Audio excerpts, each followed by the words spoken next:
Morning, y'all. Let me get this all set up proper.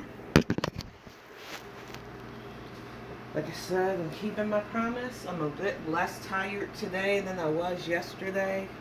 Yesterday was rough. I'm not gonna lie. I did not sleep well for anything.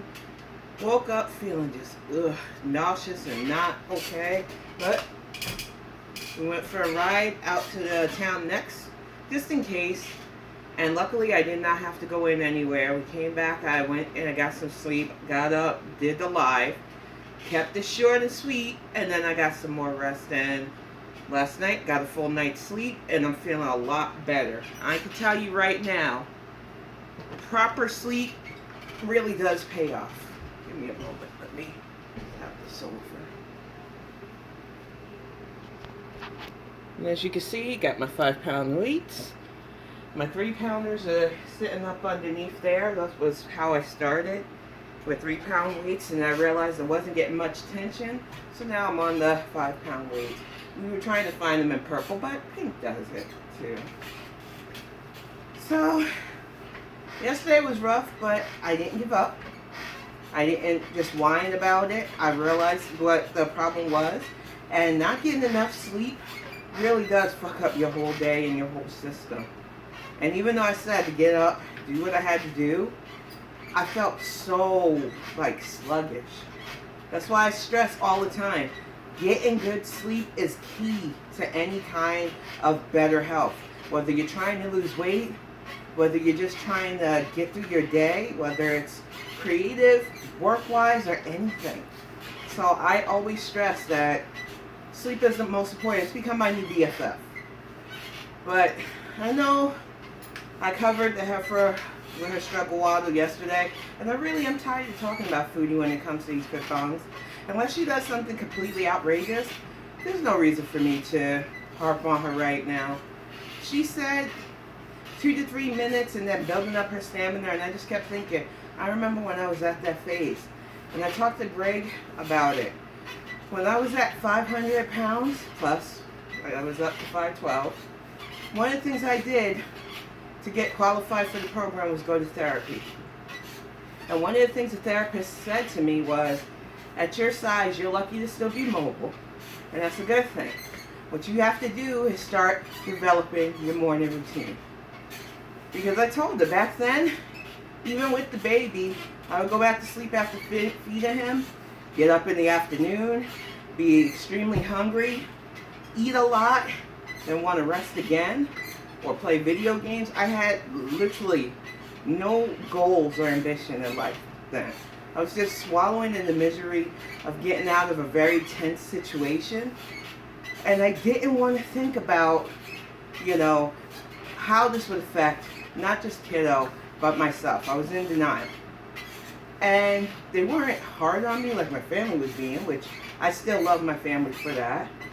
But they let me know. It was like, look, I get it, but did you think about what it would be like if you got up early enough, get yourself ready for the day, get the baby ready for the day, and just go out for a few minutes. Push him in the stroller and see how that makes you feel. So I said, okay. My grandparents had a nice large plot of land in this subdivision, and you could walk the path around the house, or you could walk the path to the top of the subdivision. I started out just walking around their backlands, and that was enough for me. It would get the baby sleep, especially during the afternoon, and I could get in and relax for the rest of the day. It didn't completely clear up my eating habits badly though, but it did get me out. Then I started taking the baby for longer stretches and getting him to the top of the subdivision and then back to the backyard. And it was nice. I was like, I could feel it after a while that this would help me get down what I need to do, because my weight loss doctor said you have to lose 120 pounds before we're able to do the surgery, because the anesthesia would be dangerous for you if you don't. So I did that for a while. I got down to the weight they wanted me to, and I got the surgery done. And even then, I didn't stop getting out each day and walking for longer. And I think what Foodie doesn't understand, hate bringing her up again, is you can't just do slow bursts and not keep up. It has to be consistent. Even if it's walking around your apartment. As stupid as it sounds to you, you could get up and walk around your apartment in circles for a bit until you really build up the strength you need to be able to walk a little bit further outside. Another thing is, if you had kicked off those Skechers, got down to the shoreline, you didn't have to actually get in the water. Just get to where the water was lapping your feet. It would have cooled you down and got you energized enough to walk further.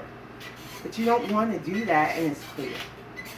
Now for me, therapy not only helped me establish routine patterns, but it was easier to talk to a stranger about some of the traumas I went through.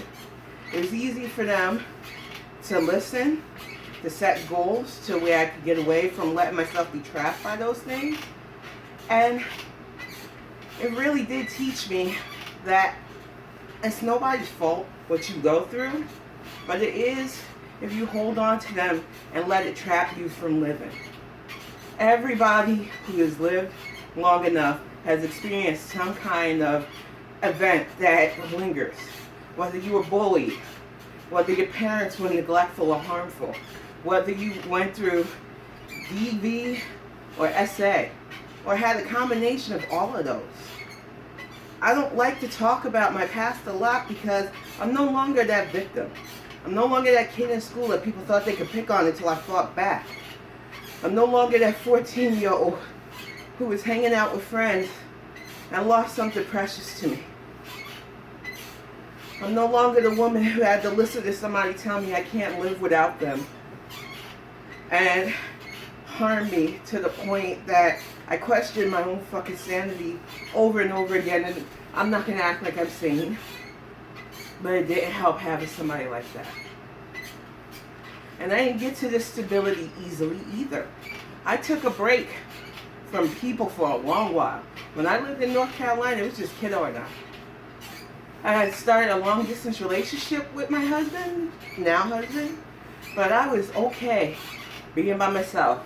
I would walk by myself in the morning after dropping him off at school, and I would go home and I would work from home, and the only dealing with people I had to deal with was over the phone and doing their taxes if they had to come in to my house to get their taxes done, because I was all about side hustles, y'all. I didn't care.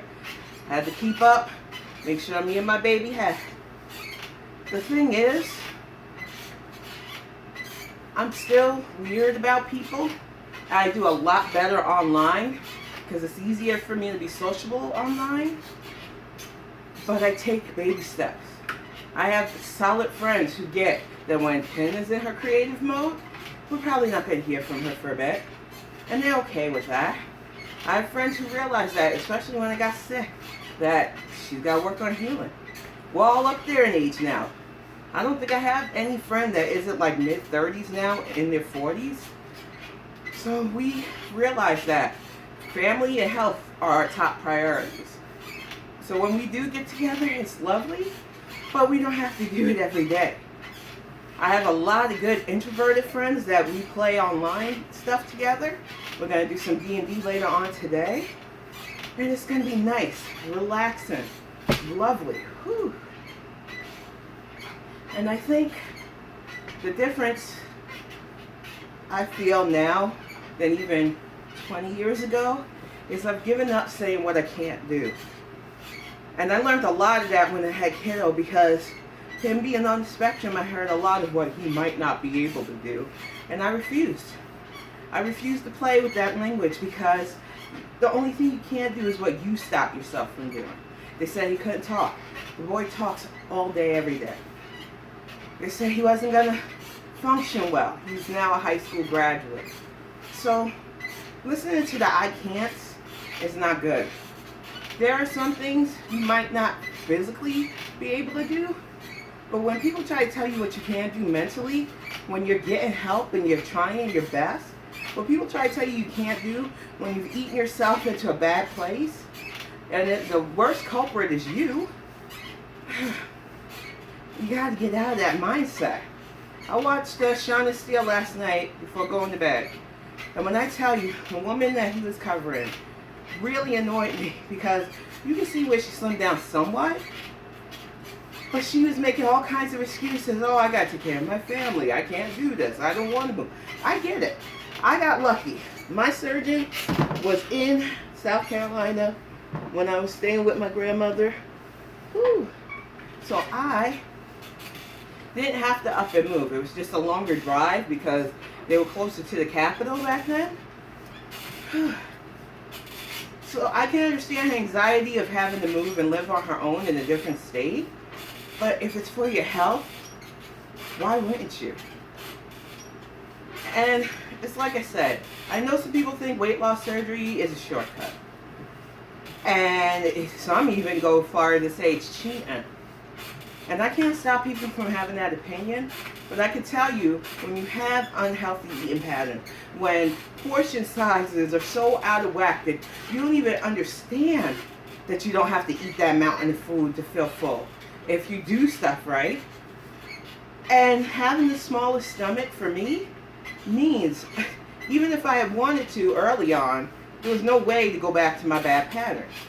But like the doctor says, you can always eat around it. And when the pandemic hit, little bits of food here and there, while being sedentary, put the pounds back on. So it can happen. Weight loss surgery is not a magic pill. It's not a fat eraser. You still have to put in the work. And that's why I side-eye some people that say, oh no, it's cheating. Because they really do be out here thinking that weight loss surgery means insta-skinny forever. And no. A lot of people get into drinking and other unhealthy habits to cope with the stress of not having their food correct because they don't continue therapy. They don't talk about days where you get so upset at something that you can't control in your environment that you just want to sit there and nibble on something to make you feel good. It is like getting high. And that's why I tell people all the time, this is not a lone factor for me, because I hate using the word journey. You get help. You learn how to cope in other ways. Now when I get super stressed out, which is rare now because I'm really in a good place, it's not to brag, my partner makes it good. And I love him for it. And it took me a while to trust that this was the real deal. Because I have trust issues, y'all. But now, when I get stressed out, I either go ride, I walk. We're going to set up a punching bag. I have my coloring books that I like to sometimes just sit there and take myself out and just color the pages. He got me a Steven Universe one. And then my cousin got me this really pretty mosaic one. And sometimes you just sit and get lost for a bit, coloring and letting whatever's troubling you melt away. I think it's hard though when you get in that mentality of the I can't. You know? And I got lucky as a child raised by a lot of military members. That wasn't in our vocabulary. It wasn't allowed. You couldn't just sit there and be like, I can't do it. Try. Now I got up to 5'3" in high school. That's as tall as I ever got. But before that, I was in the 4s. And I had an auntie, and she's still around, so I don't want to use past tense, that was a basketball star. One of the first girls to make the 1,000-point squad, and 1,000-point club, 1,000-point squad.